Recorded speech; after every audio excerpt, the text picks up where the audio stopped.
Olá pessoal, sejam bem-vindos a mais um vídeo em nosso canal e hoje nós vamos estudar o derradeiro tema que é estudado nas graduações de Direito na disciplina de Processo Penal, que são as ações impugnativas autônomas. Especificamente nós vamos estudar aqui o habeas corpus e a revisão criminal como ações impugnativas autônomas, encerrando o arco dos estudos do processo penal para as temáticas aí de graduação de direito, ok? Então, olha só, hoje, ações impugnativas autônomas. Vamos lá?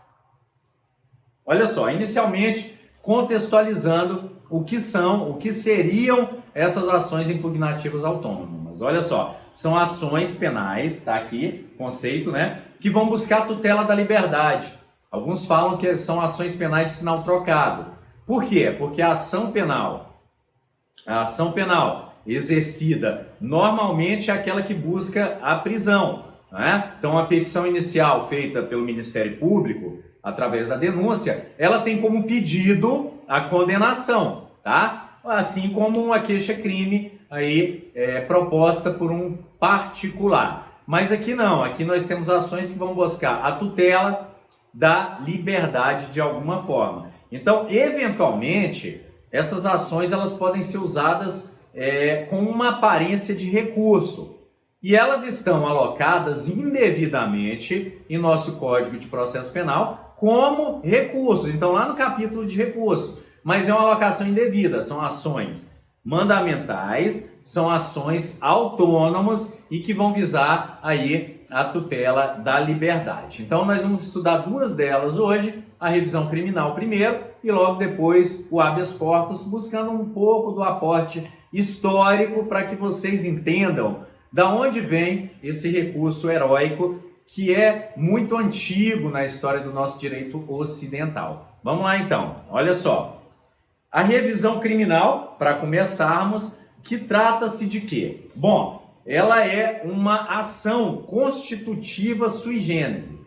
Então, é uma ação que vai constituir negativamente o direito.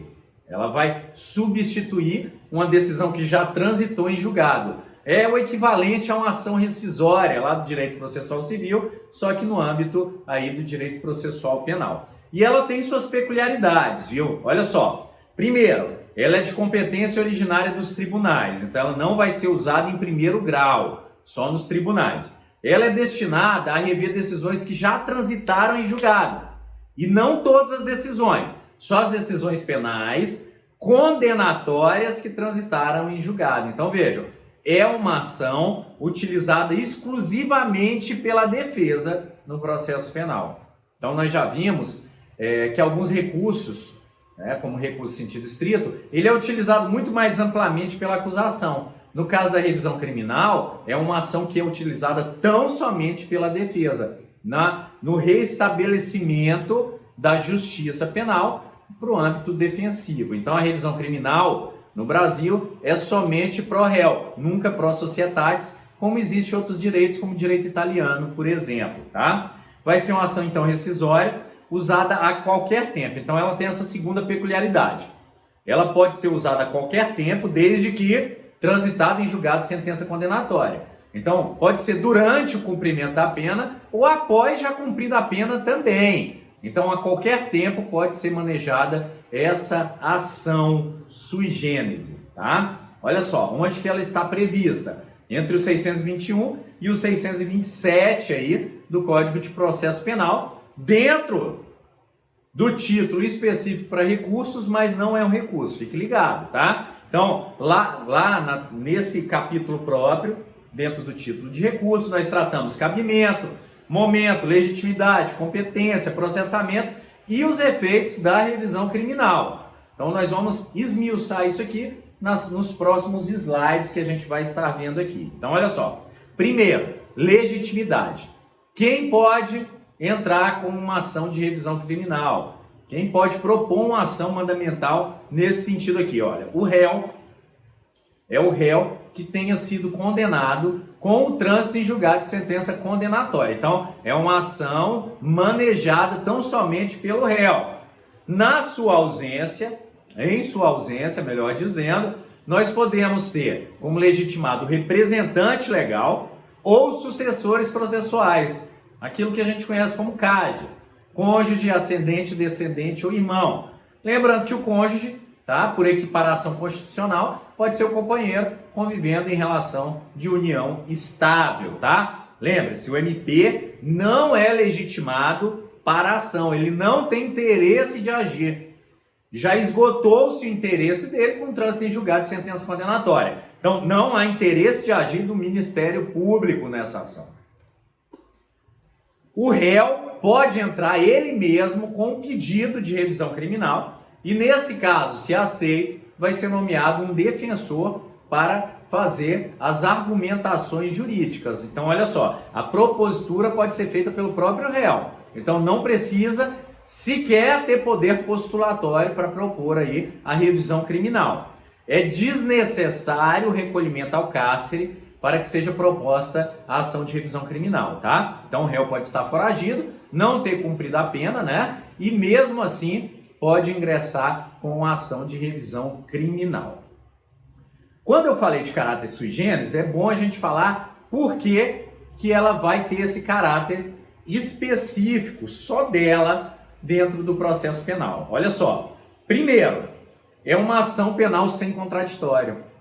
Então, quando nós temos a definição, por exemplo, de fazalário, que o processo penal é um procedimento contraditório, não vai se aplicar a essa ação, que é uma ação processual penal, que é a ação de revisão criminal. Então, olha só, ela não é uma ação que se estabelece dentro de um contraditório, tá? Só há um polo, quem pediu. Então, só há quem pediu e uma análise feita por tribunais, tá? Então, no procedimento, os tribunais vão fazer o quê? Vão fazer uma avaliação da propositura de ação e verificar se de fato há alguma ilegalidade naquela condenação, ou uma ilegalidade ou uma mudança decorrente de lei superveniente, tá? O MP, ele vai se manifestar através do procurador-geral só como fiscal da lei. Ele não vai ser parte processual. Então, é uma ação sui generis que só vai ter um polo, só quem pediu e o tribunal que vai verificar o pedido. Então, ação sui generis que só tem um polo, não há um contraditório, ainda que seja uma ação penal também. Cabimento. Hipótese de cabimento. Sentença contrária ao texto da lei penal. Então, a sentença que foi contrária ao texto da lei, seja no que concerne a condenação, seja no que concerne a dosimetria e a aplicação da pena, seja no que concerne a substituição, por exemplo, de pena por restritiva de direitos também. Então, qualquer aspecto da sentença que tenha sido contrário ao texto literal da lei, cabe a revisão criminal. E olha, ficou melhor para manejá-la agora após a Lei 13.964, a Lei Anticrime, até porque a Lei Anticrime ela trouxe 315, parágrafo 2º, que traz requisitos específicos de fundamentação e motivação de uma decisão judicial. Então fica mais fácil buscar, quanto mais motivada, uma contradição eventual com o texto literal da lei, tá? E quando eu falo lei, lei em sentido amplo, viu? Então, por exemplo, uma interpretação contrária a uma súmula vinculante, uma utilização contrária ao que é pacificado em alguma súmula de tribunal, pode também ser utilizado. Sentença contrária à prova dos autos, também. Olha só, ainda que no tribunal do júri, a gente vai falar sobre o tribunal do júri daqui a pouco, tá? Sentença que se funda em provas falsas. Então, a verificação da falsidade do conjunto probatório após a sentença condenatória transitada em julgado. E nesse específico é importante analisar a prova falsa que foi utilizada para ratio decidendi. Então veja, uma prova lateral que não foi usada para razão de decidir, ela não vai ser invocada em sede de revisão criminal, a não ser que ela afete, por exemplo, a dosimetria da pena. Nesse caso, pode também ser utilizada. Novas provas que tenham sido descobertas após a sentença transitada em julgado. Então, temos o caso, por exemplo, conhecidíssimo dos irmãos Naves. Quem não assistiu, assista aí, que vale a pena. Temos filmes sobre isso, temos documentários. Então, foi amplamente aí produzidos textos literários, vídeos, artigos sobre o caso, tá? Se após a sentença sobrevier a circunstância que venha autorizar a redução de pena também. Então, inovação legislativa, enfim, o que após a sentença transitada em julgado puder reduzir a pena é cabível aí a revisão criminal.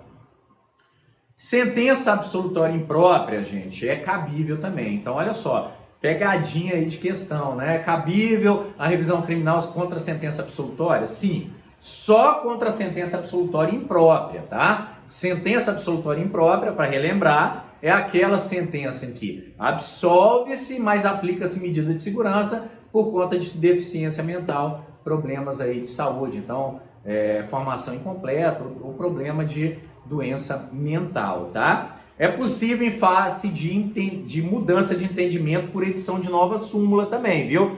É um entendimento minoritário, mas que vem se formulando. Olha só o que a súmula 343 do STF fala. Que é incabível a revisão se a decisão se fundou em interpretação controvertida. Então vejam só, uma coisa é se fundar em interpretação controvertida, outra coisa é dispensar, por exemplo, uma súmula de tribunal. Então, súmula não é interpretação controvertida, é uma interpretação consolidada. Então, ao contrário senso da súmula 343, entendemos aqui que é cabível contra aí entendimento sumulado. Então, a pessoa foi condenada com base em um entendimento e logo depois foi sumulado um entendimento pacificado sobre a questão. Entendemos que é cabível a utilização aí da revisão criminal. De quem que é o ônus da prova na revisão criminal? Olha só, quando se tem uma sentença condenatória transitada em julgado, se tem o estabelecimento de uma culpa, mas ainda assim, no âmbito de sentença condenatória, tem-se o estabelecimento de uma culpa com presunção iuris tantum, ou seja, cabe prova em contrário. Tanto cabe a prova em contrário que existe a revisão criminal, tá? Então cabe nesse sentido a prova em contrário de quem? Do condenado. Então o condenado que busca a revisão criminal, ele deve provar. Então provar que existe provas falsas, por exemplo, né? Provar que houve um erro interpretativo, ou seja, provar através de argumentos ou de provas, no caso do conjunto probatório, não é? Que houve um equívoco, que houve um erro na sentença que o condenou, tá? Claro que essa inversão tem que ser olhada com mitigação, não deve ser absoluta, e até porque continua prevalecendo a presunção de inocência, tá? Apesar de que a presunção de inocência ela foi desconstituída, criando-se uma presunção de culpa através da sentença condenatória transitada em julgado. Competência sempre de tribunais, como eu falei no começo, então sempre vai ser de tribunais, tá? Nunca sendo apreciado em primeira instância. Se transitou em julgado na primeira instância, sem recurso, o tribunal revisor vai ser o órgão competente. Então, olha só, Justiça de primeiro grau estadual, Tribunal de Justiça, Justiça de primeiro grau federal, TRF daquela região. Então, se tiver transitado em julgado em primeira instância. Se transitou em julgado em um tribunal ou em órgão fracionário daquele tribunal, vai ser no órgão pleno dele, então ele vai rever a sua própria decisão. Processamento vai ser distribuído por um relator que não participou do processo, tá? Vai ter que ser peticionado junto com a certidão de trânsito em julgado, ou algo que prove o trânsito em julgado, e se indeferido pelo relator, vai caber agravo regimental. Então vai caber agravo regimental, seja ele de ofício, seja ele espontâneo, tá? Recebido, vai abrir-se vista aí ao Procurador-Geral de Justiça, tá? Ou da República, para em 10 dias manifestar-se sobre o caso como custos legis, viu? Não como parte. Não há o interesse como parte, e sim como custos legis, tá? Processamento e efeito, tá? Pode-se fazer diligências prévias, inquirir testemunhas, perícias, documentos, não é? Sem problema nenhum. E se julgada procedente, vai ter como efeito aí alterar a classificação criminal, sempre em benefício do réu, tá? Nós estamos falando em uma ação de defesa, então sempre em benefício do réu. Pode absolver o condenado, pode modificar a pena ou pode anular o processo, determinando-se novo julgamento. Consequência, repetir nunca é demais nesse caso, nunca pode haver uma reforma prejudicando o réu. Então é vedado reformar-se impédios, seja ele direto ou indireto. O que significa isso, gente? Relembrando, reformar-se impédios indireto é a impossibilidade de, sendo determinado novo julgamento, da decisão daquele novo julgamento ser pior do que a anterior para o réu.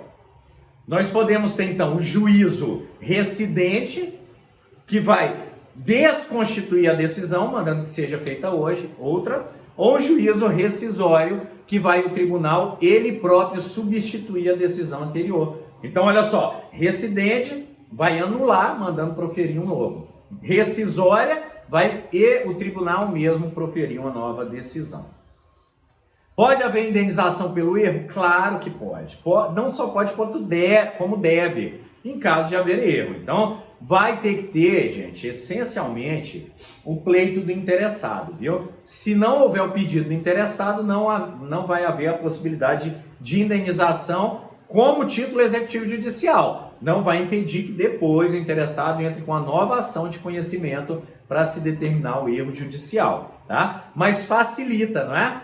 Mas facilita. O caso aqui trata-se de ação civil ex delicto, por conta do erro, é o mesmo processamento. Então, se for pedido na inicial da revisão, vai ser concedido no final também. Então, a decisão vai servir como título executivo, cabendo ao acusado, né, ao condenado aí que pediu a ação, tá?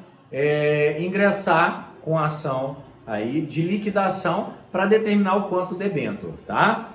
Não será devida em dois casos, olha só. Erro por falta imputada ao próprio condenado, então, por exemplo, o condenado confessou, mas na verdade surgiu uma prova nova, ou se a prova estava em poder do condenado e ele a omitiu inicialmente, tá? Ou no caso de acusação privada, então ações penais privadas, exclusivas, viu, gente? Se for uma privada subsidiária da pública, caberá indenização sim, cuidado com isso.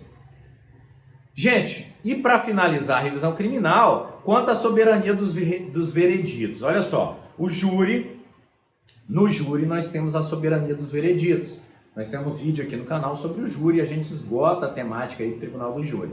Então, nós temos lá a soberania dos vereditos no âmbito do júri. A jurisprudência majoritária entende que há a possibilidade da revisão criminal contra a decisão do júri. Mas há uma corrente, por exemplo, NUT aí, que acha que é essencial, olha só, NUT entende que é essencial, que nesse caso tenha-se a anulação e a decisão final pelo próprio júri. Então vejam, NUT entende que não é possível que haja a modificação da decisão do júri, mas só a anulação do júri, ainda que entenda ser cabível a revisão criminal. Mas é majoritário o entendimento que se filia na hipótese de poder-se sim substituir-se aí a decisão dos jurados, até por ser o direito à liberdade garantia também constitucional. Então, trata-se, para a corrente majoritária, de uma excepcionalização aí da soberania dos vereditos, tá? Princípio maior em prol do réu. Habeas corpus, gente. Vamos ao habeas corpus. O habeas corpus que é um remédio heróico, um remédio constitucional, e ele tem uma construção histórica muito sólida no direito ocidental. Então, olha só, ele é um instituto que se originou, então a maioria entende que ele se originou do direito inglês. Então, é um instituto do common law, do direito anglo-saxão, que surgiu como civil law, que surgiu através de uma lei escrita. Olha só que interessante. Então, ele surgiu na Magna Carta de 1215. Na imposição dos barões ao rei João Sem Terra de uma garantia à sua liberdade. E vai estar lá no capítulo 29. E textualmente ele falava que ninguém poderá ser suprimido de sua liberdade aí, sem ser submetido a um juízo ou a um julgamento. Tá? Então olha só, nenhum homem livre pode ser detido nem preso sem que seja condenado por seus pares ou sua lei. Então vejam só, é um rudimento muito antigo e por ser um texto muito simples, veio sofrendo poucas alterações ao longo da história, tá?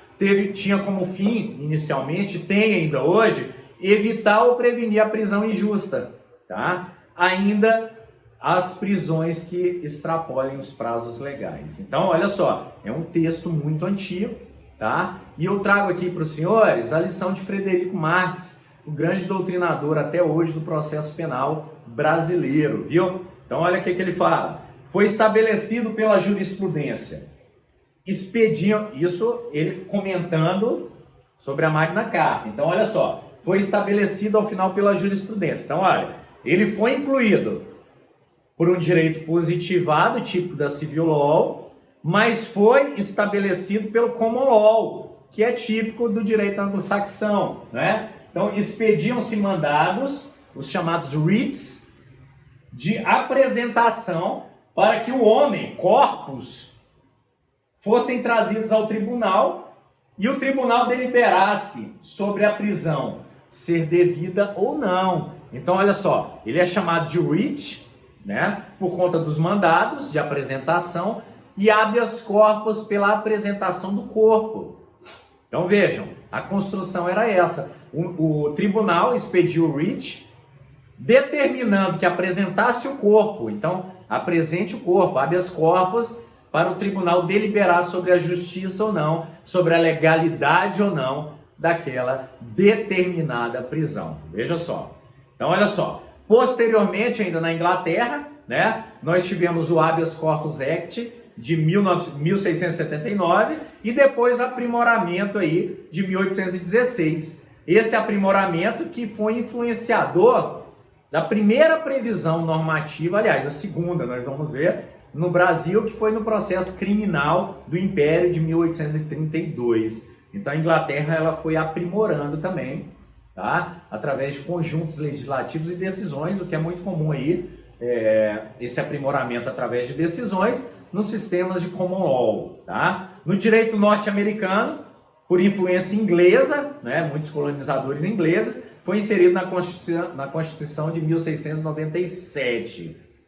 No Brasil, os antecedentes mais antigos, não vou tratar de todos, tá? Foi o decreto do Império de 22 de maio de 1821, antes mesmo da nossa primeira Constituição, tá? Depois, ele não foi inserido na nossa primeira Constituição, tendo sido inserido no Código Criminal de 1832, depois foi estendido em 1871 aos estrangeiros que vinham para o Brasil e só ingressou no texto constitucional na Constituição da República de 1891. E a partir disso, gente, ele nunca mais deixou os textos constitucionais, nem mesmo na emenda constitucional, para alguns considerados Constituição, na época da nossa última ditadura militar no Brasil. Então vejam só, ele nunca mais deixou a Constituição depois dessa época, mas foi inserido aí por um decreto de Dom Pedro, antes mesmo da nossa primeira Constituição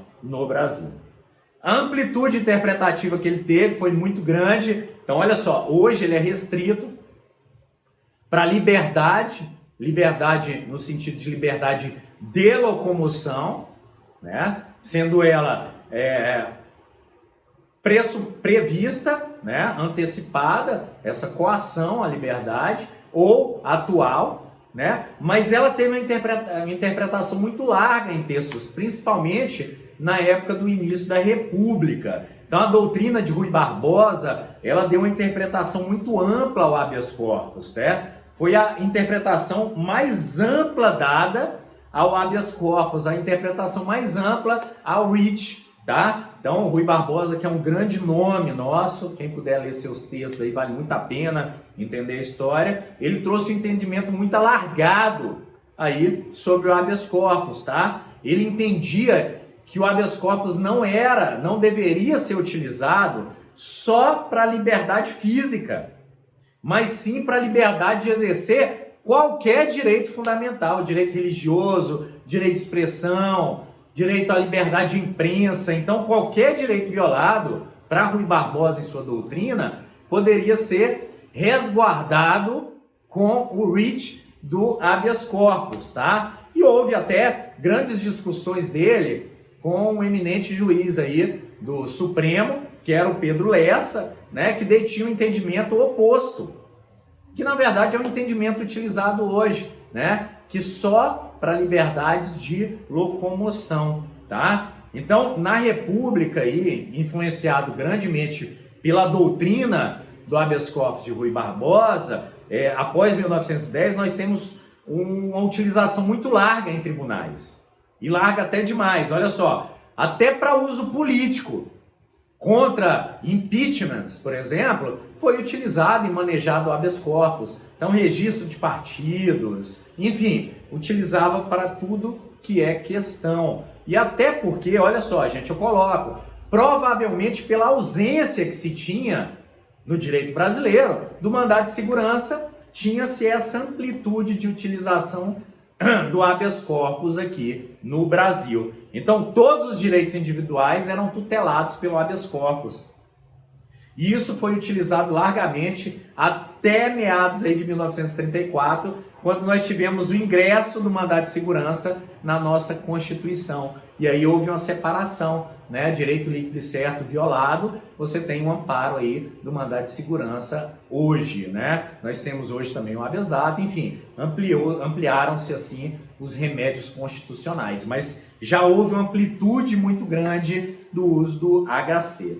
Na redação atual, o que a gente tem? Olha aí, que vai se conceder o habeas corpus, né? Sempre que alguém sofrer ou achar ameaçado de sofrer violência ou coação em sua liberdade de locomoção. Então, olha só, a nossa Constituição atual, ela foi expressa ao reservar a tutela do writ constitucional do habeas corpus aí, que é a liberdade de locomoção por ilegalidade ou abuso de poder. Então, olha só, foi restrito pela nossa Constituição, até porque nós temos outros remédios aí em paralelo sendo utilizados. Então, o habeas corpus vai buscar só a tutela da liberdade de locomoção. Então, olha só, vai tutelar a liberdade contra, olha só, ameaçada de sofrer violência, que é a vis corporalis, a violência física, material, o emprego da força, né? Ou a coação, que é a violência moral, a ameaça, o medo, a simples intimidação, não é? Então, a violência pode ser física, material, ou a violência psicológica, e ambas vão ser tuteladas aí pelo habeas corpus, tá? Desde que essa violência seja legal. Nós temos violências legais. O ato de prender alguém é uma violência, mas se tiver amparado legalmente, por um mandado ou por uma prisão em flagrante, não vai haver problema, tá? Então, a violência ou a coação tem que ser ilegal. É a falta de observância aí de regras legais, né? As regras legais são um requisito para a utilização da violência. O excesso também, tá? Os atos abusivos, os atos opostos à lei, ou o abuso de poder, que também, né, é uma subespécie da ilegalidade, né?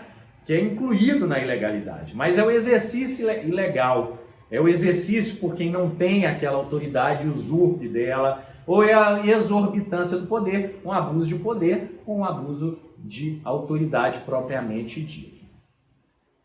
A autoridade coatora pode ser uma autoridade pública dentro do processo penal ou fora do processo penal, viu, gente? Então, olha, cuidado. Pode ser utilizado, sim, contra particulares, o habeas corpus. Então, desde que, olha só, Vicente Grego Filho, ele fala que desde que o habeas corpus seja o meio mais adequado e rápido para a tutela da liberdade. Por quê? Porque, via de regra, um particular que esteja violando a liberdade de outrem, ele pode estar cometendo um crime de sequestro, uma coação ilegal. Então, nós temos crimes. E aí o acionamento é da força policial. Mas vai haver casos em que a força policial vai ser meio mais lento. Vou dar um exemplo. Alguém preso em um hospital psiquiátrico em que não estejam o liberando. Então a autoridade policial pode ter dúvidas sobre haver ou não incidente mental ali envolvendo a questão.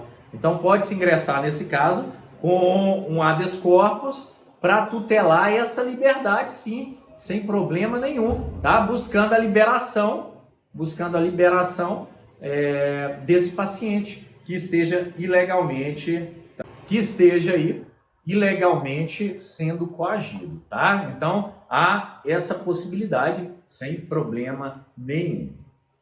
Natureza jurídica é um remédio jurídico, é de assento constitucional, com uma natureza de ação impugnativa mandamental, podendo servir como se recurso fosse algumas vezes. Então, nós vimos lá alguns casos em que, por exemplo, veja só, nós vimos alguns casos em que, por exemplo, não é? Nós temos o manejo do habeas corpus como se recurso em sentido estrito fosse, em casos em que é possível só para acusação e não para defesa. Um exemplo, a concessão, a determinação de prisão preventiva de forma ilegal. Então você poderia lançar mão aí de um HC, já que não há previsto o recurso em sentido estrito para essa decisão interlocutória. E outros casos. É vedada a utilização do HC para punições disciplinares militares, contra a pena de multa, prestação pecuniária, decisão onde houver recurso previsto, então a contrário senso, onde não há recurso é possível, tá? Combater indeferimento liminar de outro HC. E olha só, no STF é vedado, olha só, a súmula 606, ela fala que é vedado o manejo de HC contra decisão de turma